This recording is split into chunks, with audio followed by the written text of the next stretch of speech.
نام نہیں ہے بلکہ نفی کا بھی نام ہے۔ نفی یہ کہ جو غلط عقائد ہیں ان سے انسان برات کا اظہار کرے۔ اسی لیے جب کوئی مسلمان ہو تو صرف کلمہ اشہد ان لا الہ الا اللہ محمد رسول اللہ کہہ کر بے شک مسلمان ہو جاتا ہے، لیکن اگر اس کا پہلے کوئی اور مذہب تھا، کوئی اور دین تھا، اس دین سے براءت کرنے کا اعلان بھی اسلام لانے کے لیے ضروری۔ تو اللہ تبارک و تعالیٰ نے جہاں ہمیں عقائد صحیحہ سکھائے ہیں، وہاں عقائد باطلہ کی نفی بھی ہمارے ایمان کا جز ہے۔ تو اب اس ترتیب سے اگر آپ دیکھیں تو امام بخاری رحمۃ اللہ علیہ نے پہلے ایمان کا بیان فرمایا، ایمان کیا ہوتا ہے، ایمان کی حقیقت کیا ہے، اس کے شعبے کیا ہیں، وہ بیان فرمائے، اور پھر ایمان کے شعبوں کے تحت پھر طہارت سے لے کر آخر تک جتنے احکام شرعیہ نبی کریم سرور دو عالم صلی اللہ علیہ وسلم سے ثابت تھے وہ سارے کے سارے ذکر کر دیا۔ اب کہتے ہیں کہ سارا تم نے پڑھ تو لیا، لیکن یاد رکھو کہ اس ایمان پر ڈاکے ڈالنے والے بھی بہت ہیں، اس ایمان کے غلط معنی بتانے والے بھی بہت ہیں، اس ایمان کے اور عقیدے کی خرابیاں لوگوں تک پہنچانے والے بھی بہت ہیں۔ لہذا کتاب التوحید قائم کر کے حضرت امام بخاری رحمۃ اللہ علیہ نے ان گمراہ فرقوں کی تردید اور نفی کی ہے جنہوں نے ایمان کے عقائد پر ڈاکے ڈالے تھے۔ اس میں معتزلہ تھے، اس میں جہمیہ تھے، اس میں کرامیہ تھے، اس میں قدریہ تھے، اس میں جبریہ تھے، جہمیہ تھے۔ یہ فرقے وجود میں آ گئے تھے اور انہوں نے ایمان کے اوپر ڈاکے ڈالنے شروع کیے تھے، اپنی طرف سے اپنی عقل کی بنیاد پر، اپنی سمجھ کی بنیاد پر ایمان کی اور اسلام کی وہ تصریحات شروع کی تھی کہ جن کا قرآن و حدیث میں سے کوئی تعلق نہیں تھا، لیکن تعویلات کرتے تھے، آیات میں تعویل، احادیث میں تعویل، اور امت کے جو مسلمہ عقائد ہیں ان کی خلاف ورزی۔ جس زمانے میں امام بخاری رحمۃ اللہ علیہ تشریف لائے ہیں تو ان عقائد کا اور ان افکار کا ڈنکا بجا ہوا تھا۔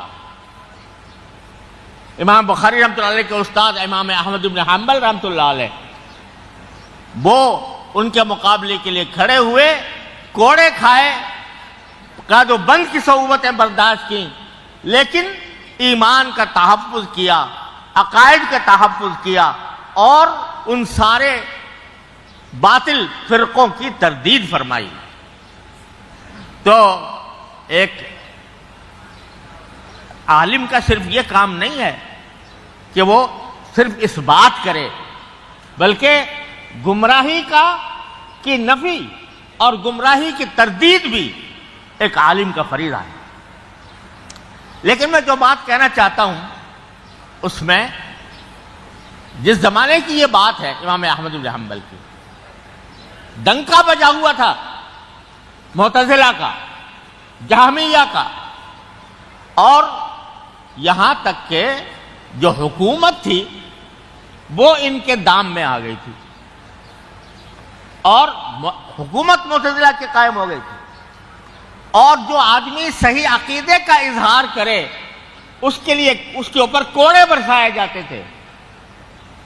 حضرت امام احمد بن حنبل رحمۃ اللہ علیہ پر 17 کوڑے لگائے گئے، اور وہ کوڑا ایسا تھا، مورخین نے لکھا ہے کہ ایک کوڑا ایسا تھا کہ اگر ایک کوڑا کسی ہاتھی کے اوپر مار دیا جائے وہ بھی لگ جاتا تھا، ایسے کوڑے برسائے گئے 17، اور انہوں نے اس کو برداشت کیا، انہوں نے جیل کاٹی اور اس کو برداشت کر کے ان کا مقابلہ کیا۔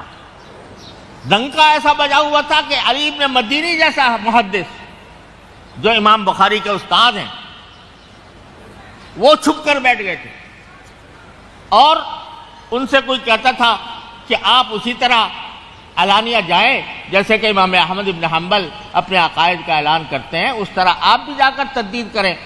تو فرماتے تھے بھائی میں کوڑوں کا تحمل نہیں کر سکتا، تو اس لیے چھپ کر بیٹھ، امام بخاری کا استاد، لیکن یہ چھپ کر اس لیے بیٹھ گئے تھے کہ کم از کم کہیں باہر نکلوں گا تو کوئی سوال ہوگا، اور سوال کرنے کے نتیجے میں اگر حق کا اظہار کروں گا تو میرے لیے کوڑے ہیں، اور اگر میں حق کا اظہار نہیں کروں گا تو باطل کا ساتھ دے رہا ہوں گا، اس لیے بیٹھ گئے تھے۔ علی بن مدینی جیسا انسان، جس کے بارے میں محدثین فرماتے ہیں کہ ان کے ایک درس میں صرف ایک درس میں 6000 دباتیں شمار کی گئیں، جو قلم سے لکھنے والے تھے طلبہ، ان کی سنی ہوئی حدیث ہے، 6000 دباتیں ان کے درس میں۔ تو ان کو بھی، لیکن اتنا ضرور ہوا کہ انہوں نے کوئی بات ایسی نہیں کی جو حق کے خلاف ہو، صرف یہ کہ بالکل حق کا اظہار کیا کہ میں اتنا برداشت نہیں کر سکتا۔ اتنا ڈنکا بجا ہوا تھا ان عقائد کا اور ان نظریات کا، اور عقل کے نام پر اور تجدید کے نام پر وہ اپنے آپ کو اہل التوحید کہتے تھے، اصحاب التوحید انہوں نے اپنا نام رکھا ہوا، ڈنکا بجا ہوا تھا۔ آج بتاؤ کہاں ہے معتزلہ، کہاں ہے جہمیہ، کہاں ہے کرامیہ؟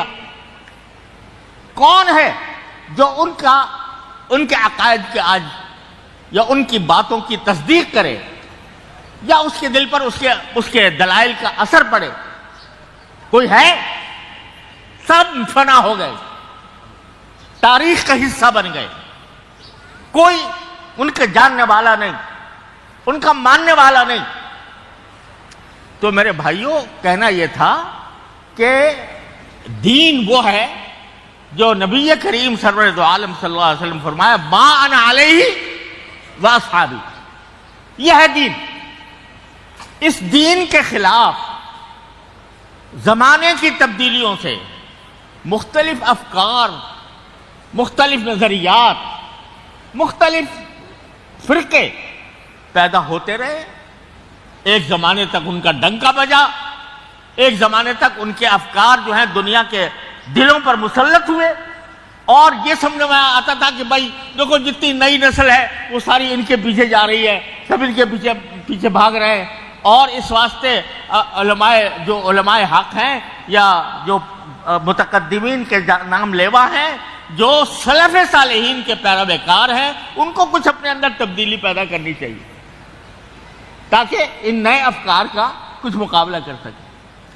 اگر وہ حضرات امام احمد بن حنبل اور امام بخاری، انہوں نے اگر اس دباؤ میں آ کر اگر کوئی ادنا شوشہ بھی بدل دیا ہوتا تو آج دین اس صورت میں محسوس نہ ہوتا۔ تو ہر دور میں ایسے لوگ پیدا ہوتے ہیں اور ان کا ڈنکا بجتا ہے، ان کے بارے میں کہا جاتا ہے بھئی بڑے مؤثر، ان کا کلام بڑا مؤثر ہے، لوگ ان کے پیچھے چل رہے ہیں، لوگ کہا جاتا ہے کہ یہ نئے افکار لے کر آئے ہیں اور نئے نظریات لے کر آئے ہیں، اور ان کے پیچھے چلنے والوں کی ایک فوج ہے جو ان کے پیچھے چل رہی ہے، اور یہ بیچارے پرانے لوگ سلف صالحین کے پیروکار یہ پیچھے رہ گئے ہیں اور وہ آگے بڑھ گئے ہیں۔ میرے بھائیوں، وہ جتنے آگے بڑھنے والے ہیں وہ بھی اسی طرح تاریخ کا حصہ بننے والے ہیں جیسے معتزلہ اور جہمیہ بنے تھے۔ لہذا کبھی اس بات سے مرعوب نہ ہونا کہ فلاں نظریہ جو ہے اس کا بڑا چرچا ہے، فلاں نظریہ بڑا پھیل رہا ہے، نوجوان نسل اس کی طرف جا رہی ہے، اس کے باتوں کے اندر بڑی تاثیر ہے، اس بات سے کبھی مرعوب نہ ہونا۔ یہ سارے نظریات، سارے افکار جو مان علیہ واصحابی کے خلاف ہے، سب مٹنے والے ہیں، ایک دن وہ بھی تاریخ کا حصہ بنیں گے جس طرح معتزلہ اور جہمیہ بن گئے۔ تو اس واسطے میں اس کتاب التوحید کو ایک سبق کے طور پر پڑھتا ہوں، سبق کے طور پر پڑھتا ہوں۔ کہ دیکھو یہ سارے تھے کہاں گئے. آج بھی ہمارے سامنے کیسے نظریات ہیں، کیسے افکار ہیں، کیسے لوگ آ رہے ہیں، نئی نئی باتیں کر رہے ہیں. بھائی اس میں بڑی جدت ہے، اس کے بیان میں بڑی جدت ہے، اس کے بیان میں بڑی تاثیر ہے، اس کی تحریر میں بڑی جان ہے. یہ لوگ جو ہیں وہ اس کے پیچھے چل رہے ہیں. ڈنکا بجا ہوا ہے کن کے پاس؟ نو تعلیم یافتہ قوم جو ہے وہ ان کے پیچھے چل رہی ہے. تو میرے بھائیوں جانے دو ان کے پیچھے، ہم تو اسی پر رہیں گے جو ما انا علیہ واصحابی کا پیغام ہے. یہ سب مٹ جائیں گے، سب فنا ہو جائیں گے اور تاریخ کا حصہ بنیں گے. میں تو معتزلہ جہمیہ کی بات کر رہا ہوں. پاکستان ہمارے بر صغیر کے اندر دیکھو، تاریخ پر نظر ڈالو تو ایک زمانے میں مشرقی صاحب چل رہے ہیں، ان کا ڈنکا بجا ہوا ہے، ان کی تحریریں پڑھی جا رہی ہیں، ان کے نظریات اپنائے جا رہے ہیں. جی آج کوئی جانتا ہے مشرقی صاحب کو؟ ان کی تحریر کوئی پڑھتا ہے؟ نہیں. تو غلام احمد پرویز صاحب تھے، ایک زمانے میں کہا جاتا تھا کہ بھائی علماء کے پاس ان کا توڑ نہیں ہے سوائے کفر کے فتوے کی. لیکن آج دیکھو کوئی پڑھتا ہے غلام احمد پرویز کی کتابیں؟ وہ کباڑیوں کے ہاں بک رہی ہیں. تو میرے بھائیوں اپنے آپ کو ما انا علیہ واصحابی کا پیغام دینے والا بنو، اور کسی بھی ادھر ادھر کی تحریکوں سے، ادھر ادھر کے نظریات سے یہ نہ سمجھنا کہ اسلام میں آج ترمیم کی ضرورت پیش آ گئی ہے، اسلام کے ہمیں اپنے سلف صالحین کے طریقے سے بدلنے کی ضرورت پیش آ گئی ہے. کبھی دماغ میں یہ خیال نہ لانا. ان کا یہ جو پڑھائی جاتی ہے نا، لوگ کہتے ہیں بھائی معتزلہ کو اب کیا پڑھیں اور جہمیہ کو کیا پڑھیں. تو میں تو کہتا ہوں پڑھو تاکہ پتہ چلے کہ کون کیا تھا اور کیا ہو گیا. تو ایک بات تو مجھے یہ کہنی تھی کتاب التوحید کے بارے میں. دوسری بات یہ کہ امام بخاری رحمۃ اللہ علیہ نے اپنی اس کتاب کو، اصل تو مقصود معتزلہ کی تردید ہی تھی، لیکن جو حدیث لائے یا جو باب لائے یا جس آیت سے آغاز فرمایا وہ وزن اعمال کی. کیا کہ وَنَضَعُ الْمَوَازِينَ الْقِسْطَ لِيَوْمِ الْقِيَامَةِ فَلَا تُظْلَمُ نَفْسٌ شَيْئًا. قیامت کے دن ہم ترازویں سامنے رکھیں گے. کون سی ترازویں؟ القسط، جو سراپا انصاف ہوں گی. قیامت کے دن ہم رکھیں گے. فَلَا تُظْلَمُ نَفْسٌ شَيْئًا، تو کسی انسان پر کوئی ظلم نہیں ہوگا. سب کے اعمال نامے دیکھ لیے جائیں گے اور اس وقت سب کو پتہ چل جائے گا کہ کون کتنے پانی میں ہے. اللہ تعالیٰ اپنے علم سے بھی فیصلہ کر سکتے تھے. اللہ تعالیٰ کو معلوم ہے کس کا کیا عمل ہے، تو اس کے مطابق فیصلہ کر سکتے تھے. لیکن سنت یہ بتا دی کہ انصاف صرف وہ نہیں ہے جو انصاف کیا جائے، بلکہ انصاف نظر بھی آنا چاہیے.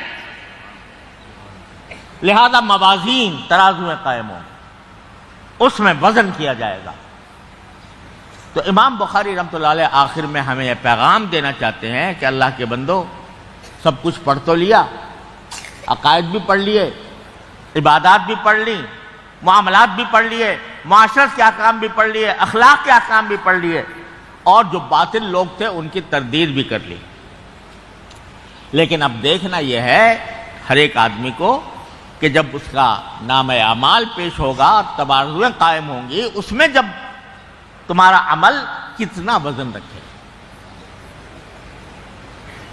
صرف اتنی بات نہیں کہ لمبی چوڑی تحقیقات کر لیں، لمبی چوڑے تحقیقات کے ذریعے علوم کے دریا بہا دیے، سب کچھ بہا دیے، لیکن جب تک وزن نہ ہو کسی عمل میں، اس وقت تک اس عمل کا کوئی فائدہ نہیں۔ بڑے بڑے علم و معرفت کے دریا بہا دیے کسی نے، لیکن طبیعت میں اخلاص نہیں ہے، اللہ بچائے۔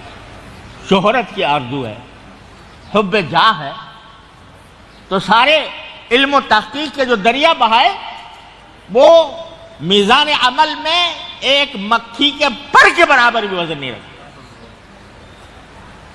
لیکن چھوٹا سا عمل ہے اور اخلاص کے ساتھ ہے، راستے سے کانٹا ہٹا دیا اخلاص کے ساتھ، ایک کتے کو پانی پلا دیا اخلاص کے ساتھ، چھوٹا سا عمل لیکن اتنا بڑا وزن اس کا اخلاص کی وجہ۔